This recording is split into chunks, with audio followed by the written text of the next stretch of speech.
Tale of Logistics and Power, written by MertwithYert. What was that large derelict hoop we passed earlier?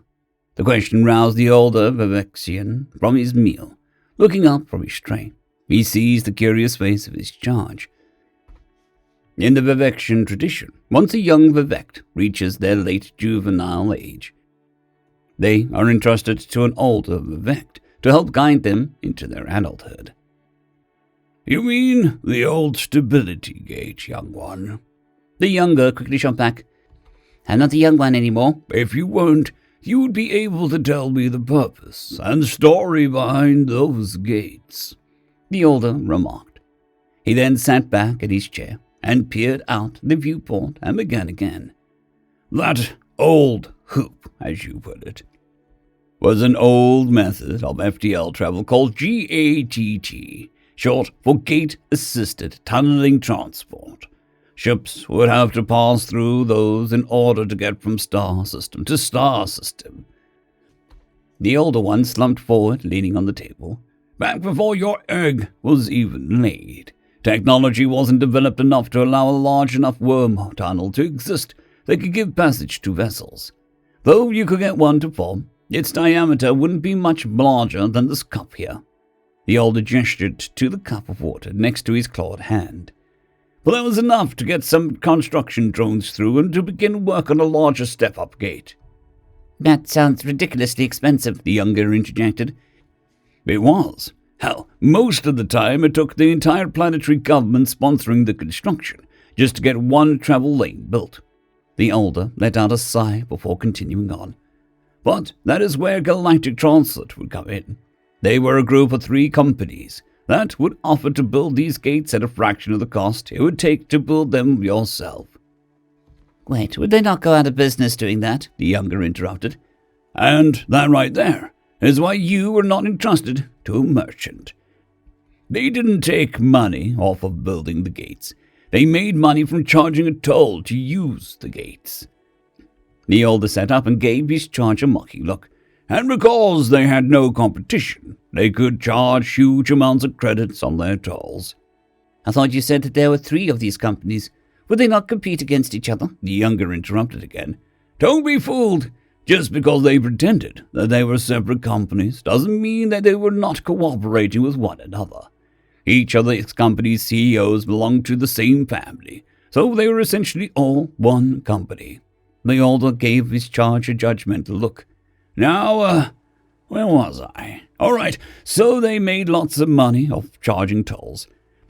But what they made even more money from was all the extra stuff they offered. At this, the older sat forward and began gesturing with his arms. You see, since pretty much every ship had to pass through these gates to get to where they were going, and the gates themselves could only handle so many vessels at a time, large waiting lists formed. And let's say that you needed to make a delivery sooner than your position on the list. Well, you could pay for a preferred service and bump your spot on the list. Since there was no other alternative, your only options were to pay the bump fee or lose money from late delivery. The younger piped up. Shouldn't the intergalactic governments have done something to prevent this? The elder sighed again. You would think, but no. At that time, the governments were not as smart as they are today. See, they fell for Galactic Transit's trick that they were separate companies. How they pulled it off was when a local system government wanted a travel lane built, where the 3 companies would each put up an offer to build the lane. However, what the local government didn't know was that the companies had already decided which company would give the cheapest offer. This gave the illusion that the companies were competing with one another. Well, they got to set their trap. The younger one gave an inquisitive look. Trap? The older gazed back at his charge. Yes, trap. Once they had built and controlled the largest trade lanes, they all at once drastically increased the prices of their tolls. Why did no one declare war and fight them? The younger, clearly getting enraged at the extortion, clenched his fists and sat up. Oh, they did, but it never lasted long. Because of the trade lanes, the federations, empires, what have you, that were strong enough to fight back had to become too big to sustain themselves without trade. So if any of them tried to do something about the monopoly, Galactic Transit would just cut off their gates and let them starve for a bit. Still, someone should have stood up against them. The younger one sounded disheartened. Well, a few conglomerates that were close enough did band together to try and develop their own FTL tech. But between the governments corrupted by Galactic Transit and all the mercenary fleets they hired, they were quickly quashed out. But something must have happened. I mean, Galactic Transit isn't around today, so they must have failed somehow. The hopeful voice of his charge touched the old Vivect. He wouldn't let him know that, though.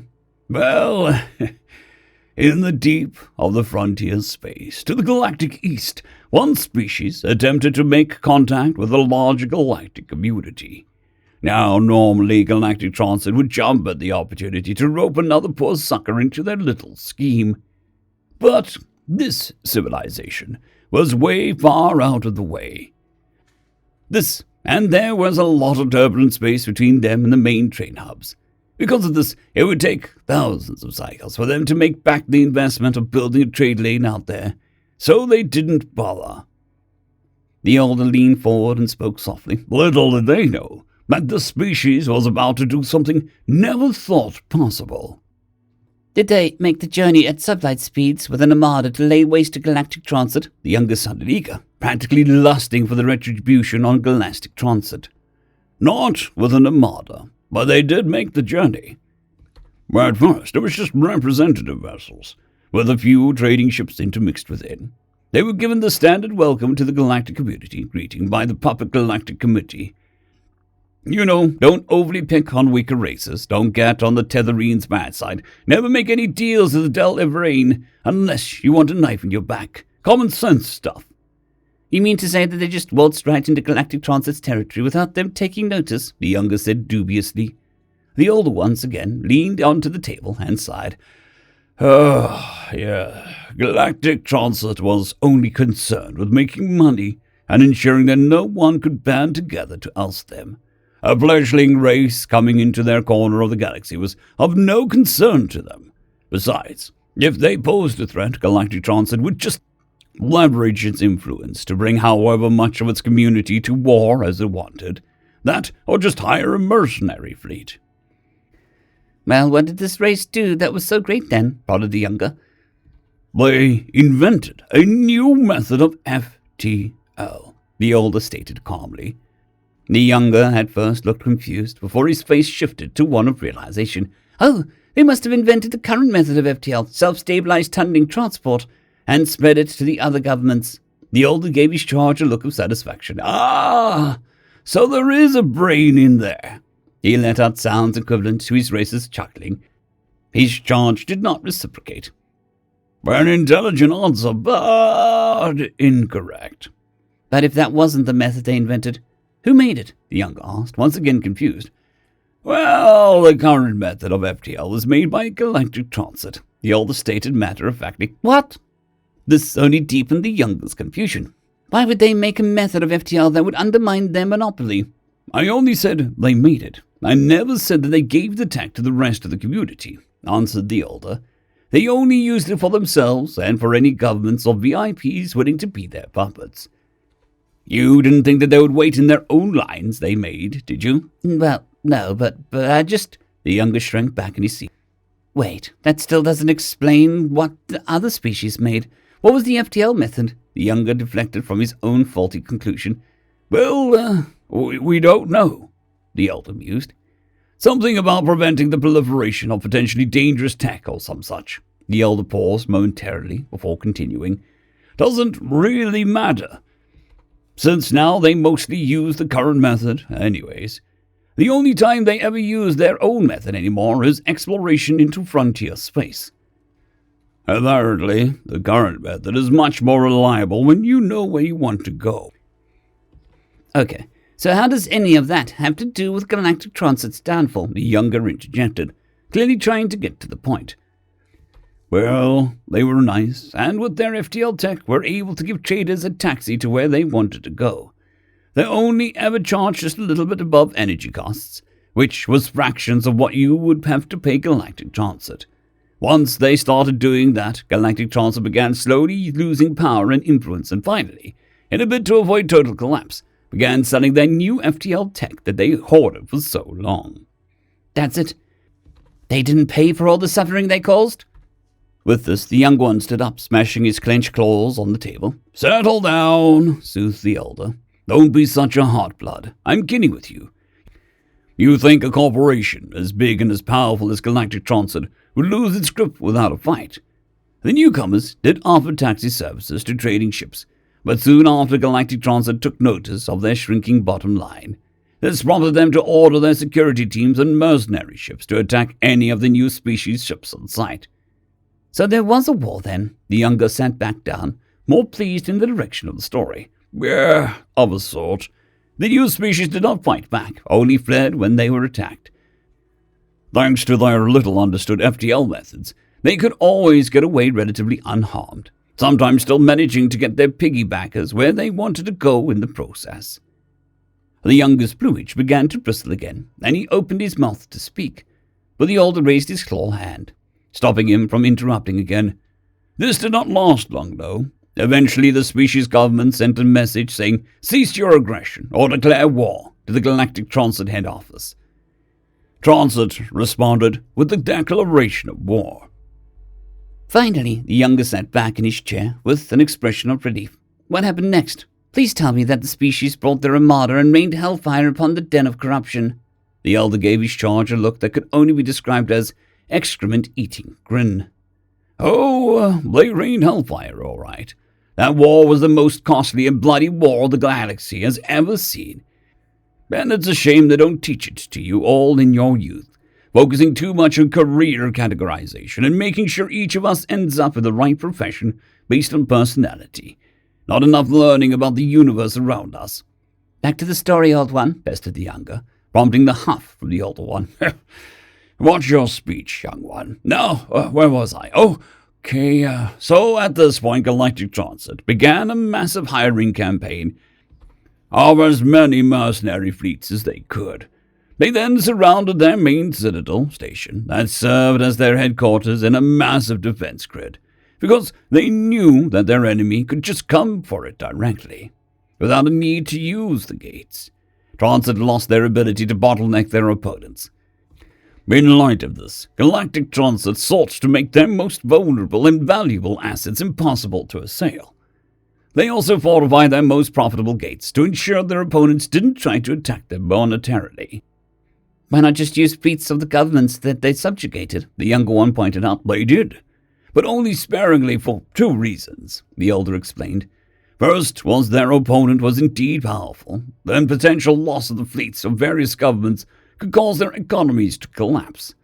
If the war became more costly than they thought, they could just charge more for the tolls to make up the loss. Not possible if the economies that support them are in ruins. Second was that a few of the various governments had begun to establish friendly relationships with us newcomers, so betrayal was a possibility." "Okay. So did the newcomers employ some grand strategy to undermine Transit's influence? It would seem like their best option would be to use their friendly relations with the subjugated governments to form a massive fleet. Then use their FTL to move the fleet to the Citadel to engage in battle with superior numbers." The older once again gave his charge a look of satisfaction.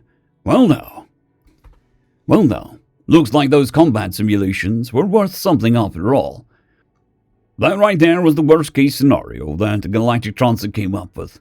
They were actually so afraid that this would happen that they offered generous discounts to any government who would turn down and attack the newcomers of their own volition."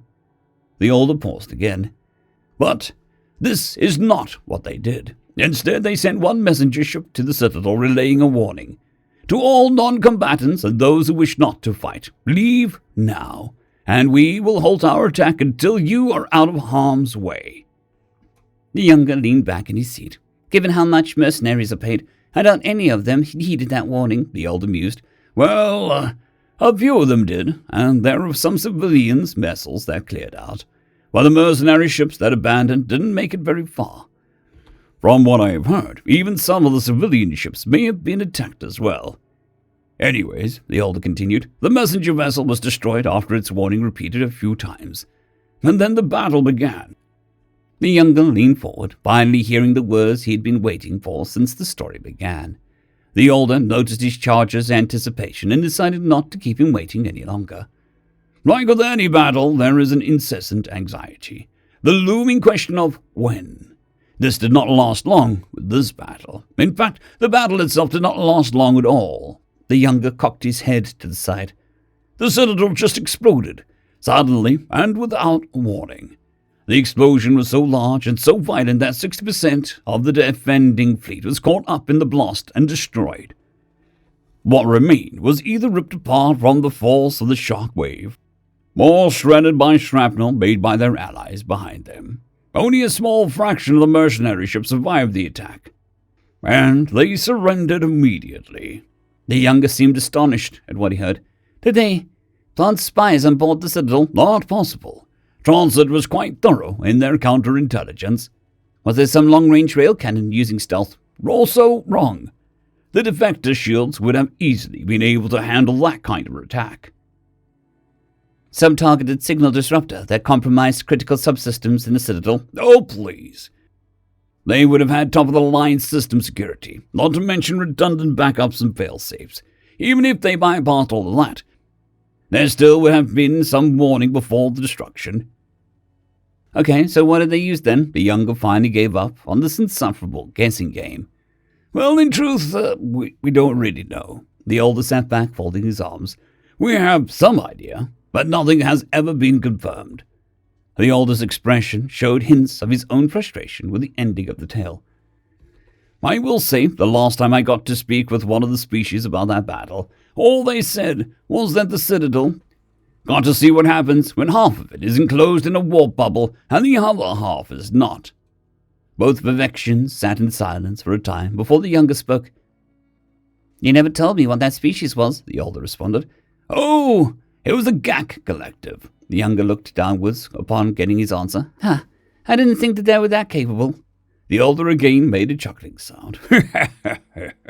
You gullible hatchling, you really think the GAC would do anything for anyone else without a knife in their back or a laser on their head?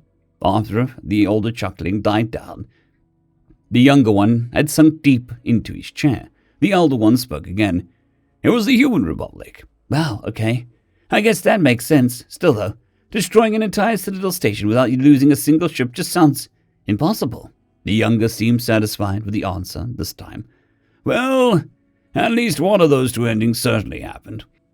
I was still on Colony World Sci-fi 2 when all of that happened, so I'm not entirely sure which is true. The older turned his gaze to his charge. The beginnings of the excrement-eating grin expression formed in his face. His charger's head snapped to him, expressing an emotion that could only be described as, "Are you kidding me?" If you want to know for sure, I think that there is a human working in the medbay. You should go and ask them. With that, the younger Vivek rose from the table and left his mentor, who knew full well that there was no humans on board the ship. He was just satisfied that he could get back to his meal in peace and quiet. End of story. I'd greatly like to thank our Tier 5 channel members, Casper Arnholt, John Creighton, Manatharia, 050, Dragzoon WRE, and Elijah Silvercross. Thank you very much.